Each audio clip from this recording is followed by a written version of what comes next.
अस्सलाम वालेकुम दोस्तों, क्या हाल चाल है। उम्मीद करता हूँ सब खैरियत से होंगे, सब ठीक ठाक होंगे। नए आने वाले दोस्तों को खुशामदीद, वेलकम, मोस्ट वेलकम। जो दोस्त नए आए हैं उनका काम बनता है मेरे चैनल को सब्सक्राइब करें और वीडियो को वॉच करें, पूरा वॉच करें। इंशाल्लाह ताला मज़ा आएगा। बहुत ही प्यारी आवाज़ है, बहुत ही खूबसूरत है। और वीडियो को शेयर लाजमी किया करें, कमेंट तो दिया करें, अपनी इजहार किया करें कमेंट में, ठीक है। तो आए वीडियो की तरफ चलते हैं। माशाल्लाह बहुत ही प्यारी वीडियो है, बहुत ही प्यारी आवाज़ है।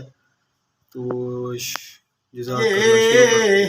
ओ सदके जावा ओए ना उचिया कोलू ते जनान में नाल ले पाए अरे बच्चे लोए लोए पर लै कुड़िए हो जो कुछ पांडा परना ओ शाम पे बिन शाम महामार ते घर जाती नहीं डरना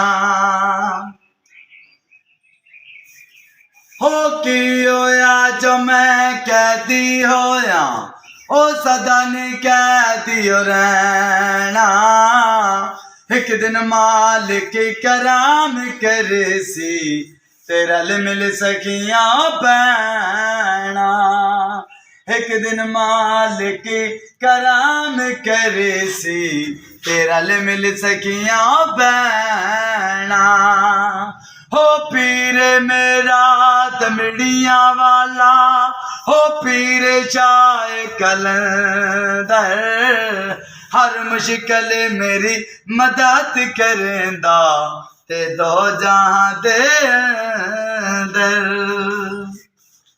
बाबा बुल्ले शाह का कलाम है को और हो जाएंगे छोटा मोटा।